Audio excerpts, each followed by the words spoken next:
some of the highlights from our Q&A sessions. Let's start with Team Chickpeas, which is our room 1.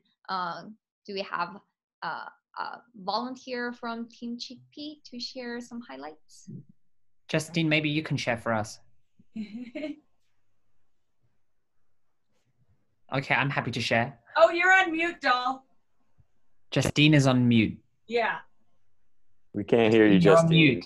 Oh, she's we want to hear it. and everything too. She doesn't want us to hear what she's saying. I was actually playing with the Instagram because I was doing it live, and it all of a sudden went a little pear-shaped. So I was a little bit distracted. I apologize. That's okay. So I think our conversation was really about accessibility and how living in different cultures and having different experiences, people have a different level of education, different level of knowledge. And so Zuleika, who grew up in London and grew up similar to me with people from everywhere from, Nigeria to South America because I went to the international school, we were raised with and exposed to a variety of different things. And the accessibility to those foods gave us a different palate and equally a different want and desire for different things, and equally gave us different accessibilities to things. And we talked about sort of the being in a metropolitan area versus being in a non-metropolitan area. And it all came down to education, I think we all agreed.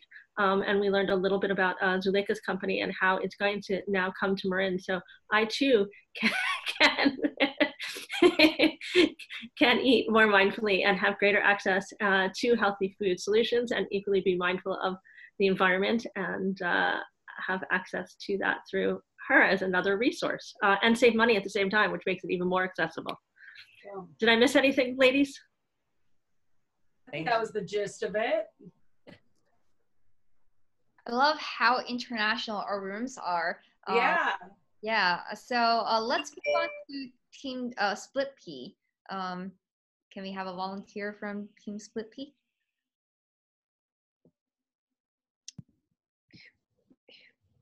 So that I think we missed the question from you guys, but we had some really great conversations about how to make food more accessible. And one of the things that we kind of dawned on was maybe not in Canada with Alana right now because it's probably too cold, but it just makes us realize how the importance of fresh food, and if there's an ability to be able to grow our own food in our backyards.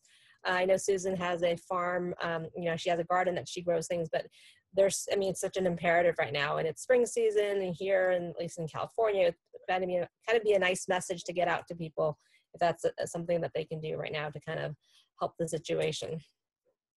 Yeah, and feel like they're becoming more self-sustainable as well, and engaging more with your food is just such a wonderful thing to do. To eat something that you grew yourself, like it really connects that whole local, fresh connotations in your mind about how great that is. Susan, do you want to comment about your victory garden? Can we see the victory garden? No. I like visual aids. I know, but it's too far from where I'm sitting. Okay. So what am I doing? So one of the reasons why I have a garden is that it really connects me to what's important. The earth, plants. I cook for a living, so I know nutritionally when we can get our food from the complete freshest moment, that it is the most energizing for our body. So I've been actually in a process of grief because my huge garden, which used to be a big, beautiful, sunny garden, is turned into very much of a shady garden. And so just today, I've decided to convert my front yard into a victory garden. And so that's how I'm using part of this time right now, is to imagine what I thought was something that I had to give up and build it somewhere else. Adapting, I love it. Yeah, adapting. Yeah, and I really hope that I actually inspire some people in my neighborhood. I hope so too. Yeah. I love how Susan speaks about her fresh produce as very melodious, and it's making me drool over some. I'm very passionate about Her plants. food will make you drool too. It's so great. We definitely hear some common themes here, such as urban farming, which we also talked about, which is a very regenerative approach to engage everyone in making the food system a sustainable and a collaborative one. And we also talked about consumer education. And Rochelle mentioned some of her food challenges for this year, including gluten-free and sugar-free and alcohol-free, some vegan challenges as well. I've been interviewing people in the food industry about food challenges, and it's not a surprise that a lot of people are really encouraged and excited about going plant-based and reducing food waste and plastic waste, packaging waste overall. So that was very cool. Now we're going to continue the second half of our panel, which is more focused on the COVID situation. So now we have this question, this crisis that really impacts food security in the US. Even before COVID-19, about 11% of US households who were considered food insecure. So what are some of the existing systems that responded effectively to addressing that? And what are some failures that should have been in place to help people in this critical times? That's a good question.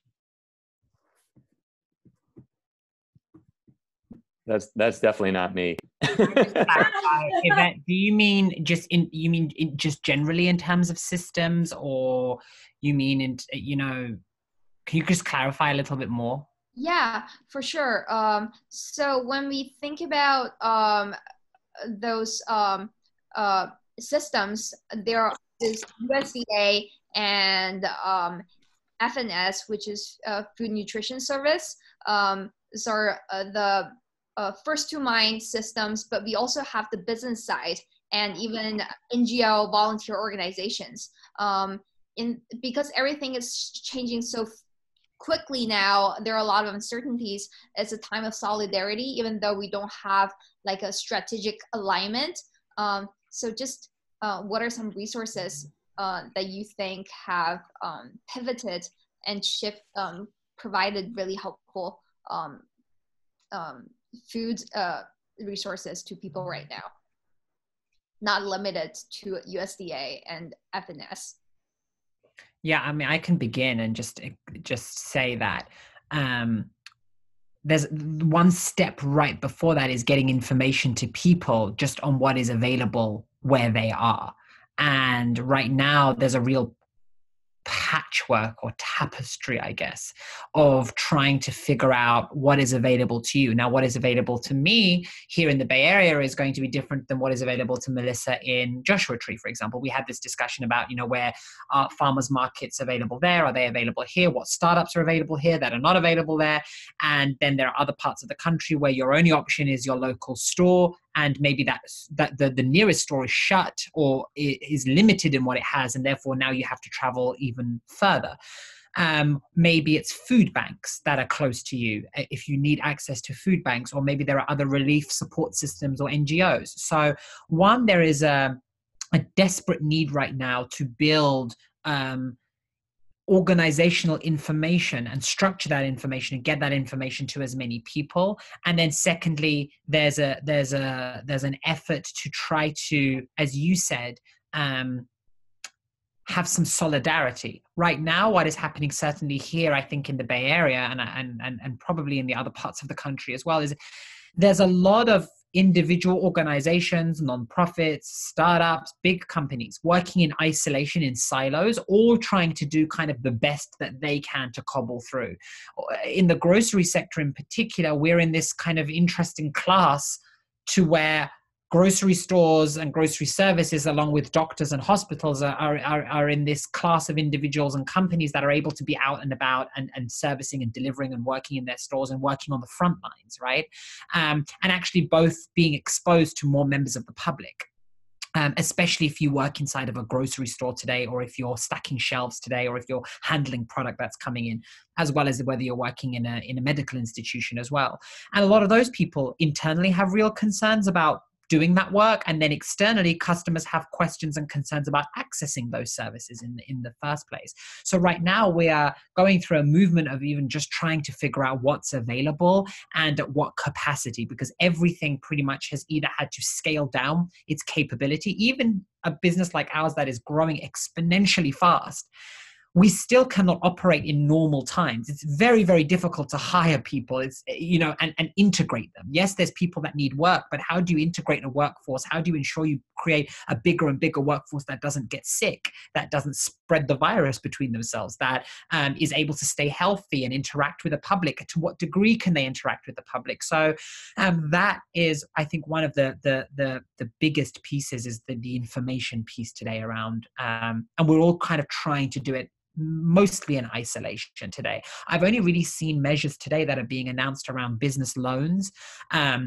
and much more aid relief to small businesses in particular, who are being forced to lay people off. And you have restaurants and smaller stores closing down, and you have other delivery services that are just not able to keep up and not manage. And we really need everything and everyone right now as much as we can. One, to provide people with jobs, but two, to have as many diverse food sources as possible as well, because that creates more and more instability in particular, but even other resources as well to help people to cook. We in our break off, we were talking about this movement right now where you have people trapped in their homes cooking 2 to 3 times a day for the very first time, cooking all their meals in a week. And a lot of people cannot cook and they don't know how to cook.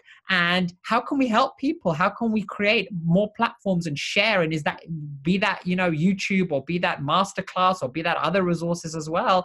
How can we democratize those resources again further to allow people to have access to those things? Especially if you don't cook, you probably don't have a bookshelf full of books on cooking and baking, and trying to figure out some of this stuff. Even simple things like making pasta with a sauce or boiling an egg. For many people, these are real challenges right now, as I'm coming to learn. And I have customers that are messaging us in, asking questions, rightfully, just questions about how to put ingredients together, questions about what's available, what's going to be available in a couple of weeks. And I think it says a lot about our environment and our country that the first thing people stocked up on was toilet roll. You don't need toilet roll. Toilet roll is actually probably the last thing that you need. You need staple foods. You need beans and rice and some grains. That's really what you need. And if you can just get some of those together, a reasonable amount together, you will be fine. But it says a lot about our day and our age, where for many people, the first thing they rushed for was toilet roll. And what you'll see in many other stores was, and we discussed this in our breakout group as well, was frozen pre-packed food. So it was actually frozen pre-packed food that was first gone across many grocery stores. And then it was beans and pasta and rice and those types of items as well, because people gravitated towards those items that they can very quickly microwave or they can throw in the oven, understandably. But again, there's a real sustainability issue there, because if that food source cuts off, people are now stuck. They're not going to be able to run and grab that many microwavable or frozen meals anymore, or they're going to be limited to what they can get. There are so many brilliant things that Zuleika just touched on now. Just to chime in, the crowd psychology of hoarding toilet paper rolls has absolutely been a phenomenon, not driven by rational decisions, but more as like a knee-jerk response, an act of anxiety. Yes, an act of fear and anxiety. But on the bright side, there's, food entrepreneurs, restaurateurs have experienced tremendous challenges, but we can also see the silver linings, which is the burgeoning scene in delivery services, last mile deliveries. It's not only grocery deliveries, there is also food deliveries, even vending machines that can get innovative, which well, Megan's not with us here, but Bike Technology, it's one of the very innovative last mile solutions to bring affordable, convenient, healthy food to people in unattended stores, which is vending machines. So we can see this from an optimistic way, that this creates an opportunity of innovation, especially for food tech companies with their resources to come up in a short amount of time what they can do to meet the consumer's demand for healthy food at this moment. And we're going to, so speaking of food businesses right now, I'm sure ZeroShop.co has received a lot of orders recently, which is great, but we also think about the sustainability of the demand. So do people hoard things right now? And then how does it impact the demand in 3 months after hopefully this crisis comes to an end? Does that mean they're going to reduce their orders? How does the sustainability of the stream of revenue from COVID impact businesses? I think those are all really important questions for us to consider. So that brings us to the next question: how companies who are mission driven can utilize this opportunity to strengthen brand strategies, as well as make sure they're prepared for what comes after the crisis, like building brand equity and making sure you're forecasting consumer demands and shifts in tastes after the crisis. We have our panelists, Rob, specialize in branding strategy. Would you like to chime in? Yeah. No, I think now is a great opportunity for all mission-driven food companies to really propel their mission forward. And clearly it depends on what your mission is as a food company. But assuming there is relevance in the crisis that we're in today, there's just an awesome opportunity to pursue that mission even more and apply it the values that you're building your brand with. I was mentioning in the breakout session how, brand strategy really needs to have a foundation of mission and values. And, if one of your values is sustainability, or it's, something like the concept of goodness, or it's, giving back to your community, right? We could talk about so many values that purpose-driven brands and companies have. There's probably one that's central to what we're all experiencing right now. And there's just an amazing opportunity really to activate that value against your mission and way of building your brand. But your brand's not necessarily the hero in that sense. You're just going into action in a crisis, right? You're walking your talk essentially, and you're highlighting a very specific dimension of your brand in a time that's kind of perfect to do that. And at the same time, you're creating good in the world.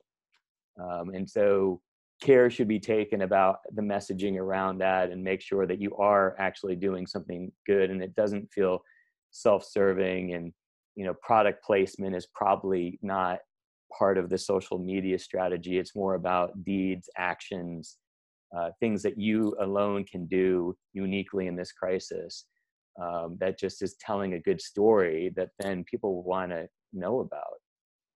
And there's plenty of examples outside of this. One of my favorite brands is Patagonia. When the Trump administration basically gave back all that protected land, and I guess it was maybe Utah or someplace like that, they put an ad on all their social media, changed the homepage of their website, and basically said, "The president stole your land," right? And so that's them showing what their value is. They want to protect the outdoors, and they want people who are passionate about the outdoors as they are to really be part of their tribe. And so that to me did not feel very self-serving at all, because they spent money about it, and it was very educational, and it was about trying to build public opinion against that and maybe overturning it, because that could easily have been something that everyone missed and didn't see. So there are opportunities like that to really live your values during this time. I think Zuleika looks like she has a lot of thoughts around this. I do follow Zero Shop Co's Instagram and social accounts, and I have been reading your branding messaging during this time of crisis. And I think so far it's been great. Like you said, there are people who don't know how to work. So I think you recently shared a social to share recipes that makes it kind of fun. You have emojis and things going on. I do know of a negative example, which is Soylent, this very techy powdered food substitute. Claim they're supposed to have a complete protein nutritional profile.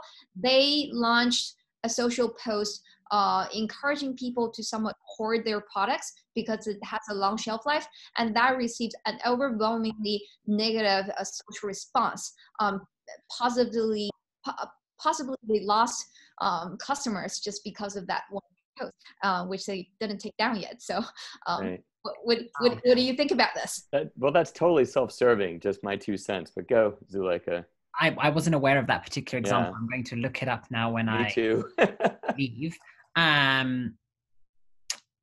We are currently experiencing wartime conditions. This is what we really must grapple with and understand. These are not only abnormal times, these are real war times, right?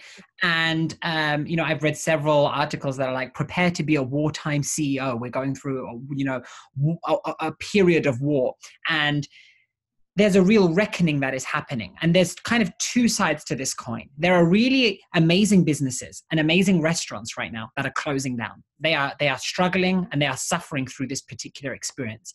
And they have done absolutely nothing wrong as a business. It's usually smaller businesses or restaurants who've done absolutely nothing wrong, but simply cannot drive foot traffic today. And you've even seen restaurants that have been able to pivot and sell things like farmers boxes of produce, for example, who've actually pivoted to trying to do deliveries. Now, that's not their bread and butter, but they've been trying to serve their community. And then on the other side of the scale, or the other side of the coin, you have, just as Rob was saying, a variety of companies. And the most important thing there, I would say, is authenticity. And in this time of reckoning, what you have right now is you really have a true sense of reckoning around authenticity and brand. Now is actually not the time to actively build your brand. You will actually fail to try to build a brand in these circumstances. You either have an organization and a company that is unable to thrive in this environment simply because of who or what you are, and maybe that is not of your own doing, or you're a company like myself where you are either helping the community and you have a product that is viable and is necessary and is needed, or you're either harming the community or you're self-serving in this particular environment. And all of that will come to the fore simply because customers and consumers and what we call our zero family today, people can see through what is going on. And everything you know and everything you think about marketing and advertising goes out the window. Because the thing that my customer cares about today is, are you here for them in this particular environment? Are you reliable? Are you doing what you say you're going to be doing? Do you stand true to the things that you've been claiming for all these weeks and these months? And either you're getting them the food or the produce or the thing that they need, or you're not. Or either you are serving them or you are not. And we have seen unbelievable growth in the past, particularly the past 6 weeks. I'm talking like triple-digit figures, percentage-wise, week on week, which is absolutely insane, even for a venture-backed business. And we hear consistently from our customers that they continue to have a genuine emotional connection, because right now the only thing that really matters is your emotional connection to something, because you're experiencing something viscerally that is really difficult to go through. So I, as a consumer, I kind of don't care right now about brands that are trying to push me something. And I'm also happy to pay slightly more for something if it means it's reliable, or if it means I can trust the source that it's coming from, or it feels like it's not riding a particular wave. And that's now more important than ever, especially in grocery or food, which is, grocery is a very price sensitive market, right? Usually groceries, we're birthed and we die based on how much we charge usually. And you've got this real reckoning that is happening. And, you know, PR agencies can do nothing for me right now. Marketers can do absolutely nothing, nor do I want them to do anything for me right now. What's important to me is connecting with my community, and that community continues to bring more people to my door, and I will try to service as many people as I can. I cannot service everyone, but I'm also much smaller than some of these bigger folks who are really genuinely struggling to service, because they've also seen a huge increase. And you hear things like 300,000 workers being added, 100,000 workers being added to the likes of Amazon or Instacart, Walmart, 150,000 being added. But as an industry, we also have to figure out, how do we do those things? How do we continue to service the population? And there will be winners and losers that come out of this, simply because we weathered this storm and we stood by and we grew our customer base during this particular time in the right way. And I was told many, many times that for sure nobody will want plastic-free stuff during this period. For sure nobody wants sustainability during this period. And actually it's the complete opposite of what we're seeing.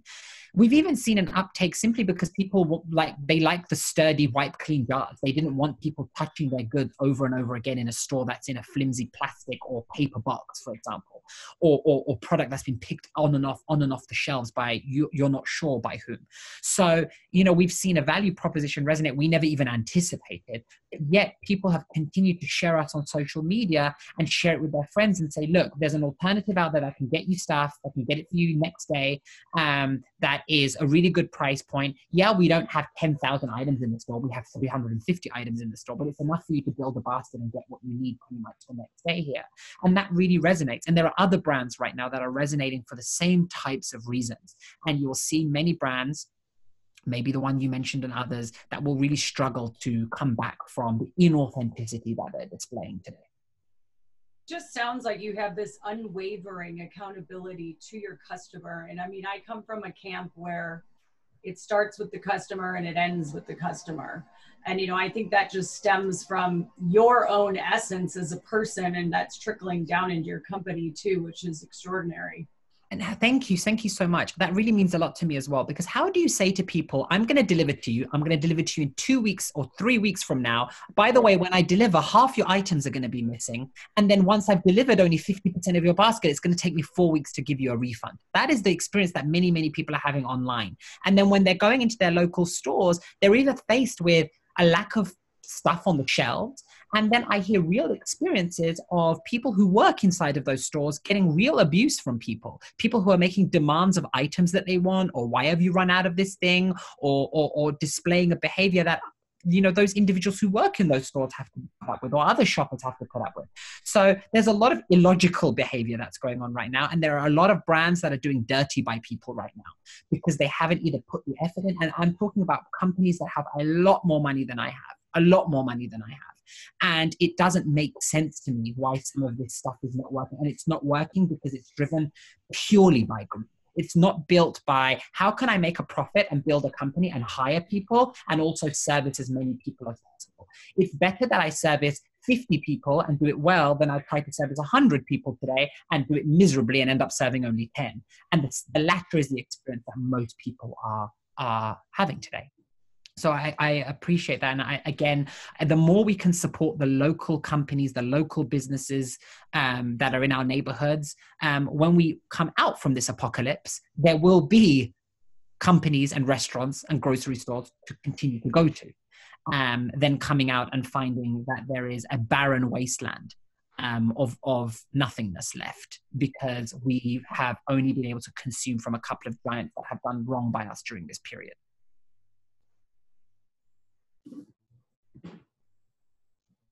That is very powerful. Thank you for sharing a really encouraging message. I think we are all going to check out Zero Groceries after this call today. Okay, well, it's 7:30 now. I think we've had you for more than an hour, and it's good to move around. But before we wrap up this evening, let's share some work from home tips and tricks and things to do to de-stress, because we need those. We have some resident experts on working from home in the audience that I know. So people feel free to chime in. I think just simply engaging this way is definitely beneficial. I know for me, I love to be out and about. Like that's where I just like thrive the most. But when I have to be home, you know, trying to keep that energy up is sometimes challenging. So for me, I like to go for a walk, you know, and make sure you're eating proper. I find that is like the first to slide a little bit, you know, you're closer to the kitchen and you kind of like just eat a lot more things maybe you shouldn't. But we try to keep everything balanced. Yeah, I think balance is a really big thing. Just like as a management consultant, I've worked from home for the last 2 years. So this isn't a real shocking situation for me, but I think that one thing that I built in is just having the routine, making sure that every day I still get up at 6. I mean, today I was up way earlier than that, but you know, just having the routine and getting up and making sure you go for a walk, you know, having a plan to eat healthy and take breaks and do that. Because like sometimes when you work from home, you just start to crank because you're not distracted by anything. And all of a sudden you started working at 7 a.m. and it's 6 o'clock and you're like, holy shit, I haven't gotten up all day to, you know, just be a regular human being and not a robot. And, you know, like I build in a lot of calls during the day that kind of break things up so that I can have a human interaction like this. It's incredible how much you can actually create synergy just through, you know, a conference call or, you know, FaceTiming somebody or whatever it is. And just having some patience with yourself and patience with others too, because they may not be, you know, gripping and grappling the situation as eloquently as you are. So that's definitely where I'm at with a lot of things right now, because I'm an old pro at all this. So it's just like taking a little bit of time to have empathy for situations that other people might be in, having children around or a dog, or, you know, just maybe they have, you know, can't sit still for a long period of time. Who knows? So that's kind of what I recommend. As you can see, I'm an advocate of the dogs. They really add a little levity to your life. They're behaving right now. I am shocked. I don't even know where the other one is. Who is my little one? Behaving. A dog. They're not barking. Yeah. But I also, you know, similar to you, I like a little bit of balance. And, you know, I've worked from home for years.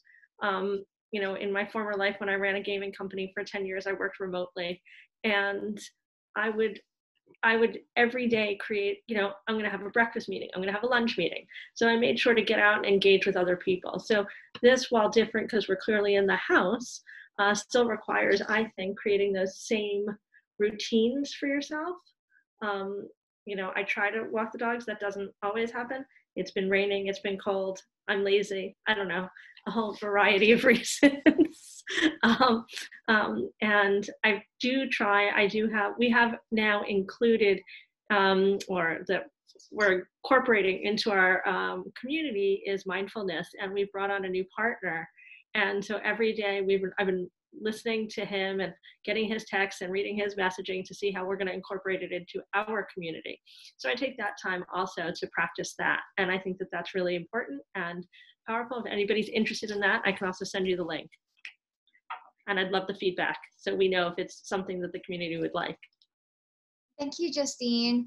Now we're coming close to a closure, so well, thank you again, everyone, for this very special night. I'm absolutely feeling encouraged to have entrepreneurs or people who are interested and supportive, are feeling supportive of the food industry, and at this special time. And I'm sure we all are walking away from this talk learning about things you haven't thought of in creating access to healthy foods, and how to support businesses as well as people around you and yourself through this time. I'm going to let Justine, as our founder of NextGenChef, to close the evening. Well, I just want to thank you, Yvette, for moderating this and putting this together. You did a wonderful job. It was the first time that we've done this online, so we appreciate everyone's patience with us. And we're only hoping to grow from this and be able to provide more content. We've put together great programming coming up so that we're going to be having things Monday through Friday, one thing a day, but it's really going to be geared towards our foodpreneurs as well as the end consumers, to be able to give them the access to the education, the mentors, the resources that they need during this really critical time as things are changing. And so mentors like Rob and you know, having mentors like him and some of the others, as well as our panelists, give people the access to that kind of information and insight that otherwise they might not have. So we're really grateful to have both our panelists, our mentors, and our members here today, because it's what makes our community unique and robust. And so any feedback that you guys have about this, that you like, that you didn't like, that you'd like to see differently in the future, please, you know, email us. You can email me directly, Justine@nextgenchef.com, and I take it seriously and will work to do my best to integrate it in the future. If there's any topics that you'd like to hear about specifically, we are putting together more and more programming. So we're going to be doing things that are, you know, topical like we normally do about food and sustainability or food as medicine, but we're also going to be putting together topical things like, you know, understanding your audience in this time and branding as things are changing, so that as people need to shift because of the climate, they're going to now have the access to the resources they need and be able to participate in conversations that will allow them to connect, collaborate, and innovate in a new way based on the new set of circumstances. So the last thing I just want to say is I wanted to thank Rob and Zuleika for leading this and really being taking a leap of faith with us. This is a new thing for us to do online, and equally maybe give them an opportunity just to share contact information if they're open to it. So anybody out there that wants to order from Zero Shop can, unless you live in Marin like me or Joshua Tree. Sure. And Rob, you can find us you can find us at zeroshop.co. That's .co, not .com, where the cool kids live. You can get me, Zuleika, at zeroshop.co. And if you go on the site and you click sign up, you live in the Bay Area, you can use the code HALLO0 to get 1 month free subscription. That's HALLO0, ZERO, all in caps. This has been absolutely wonderful. Thank you so much. I've had a really long and stressful day, and I was actually really looking forward to like meeting and seeing new people. My last tip of the day is, it's not as dignified as what anybody else has shared, but my husband and I, who are both founders and live in the same space, have an imaginary work colleague called Cheryl, and we blame everything on Cheryl. And it's the best tip that I can share, because we hate her. I mean, she leaves the dishes in the sink and she is terrible. So that would be my final tip to anybody that is struggling to work with a partner or kids, or is more than one person in a home. Just have a Cheryl in the home. It really, really helps. I'm gonna do that. Cheryl's at it again. Cheryl's at it again, yeah. Thank you, everybody. It was wonderful joining. Thank you. Great meeting Yeah. everybody. Did Rob give his details in case anyone? Yeah, no, look, my space bar wasn't working on the unmute. Yeah, no, it's been a pleasure for me as well. I love talking about branding. I obviously have a passion about it, and really trying to help purpose-driven companies infuse all of their branding with mission and values is really my sweet spot. You can check out my website at ironriverconsulting.com. We're not cool kids. We don't have the .co. Grabbed one of those .com things. And I can be reached at rob@ironriverconsulting.com. And feel free to connect with me on LinkedIn. As Justine mentioned, I'm a mentor with NextGenChef. Love to help small companies, so feel free to reach out to me. Happy to jump on a call and give you some advice. Thank you, guys. Yeah. So nice to meet everyone. Everyone be healthy and safe. And Bye. Bye. Bye, everybody. good Be stuff. safe. Bye. Thanks, Yvette. Have a good evening, everyone. Thanks, Yvette. Great job. Bye. Yeah.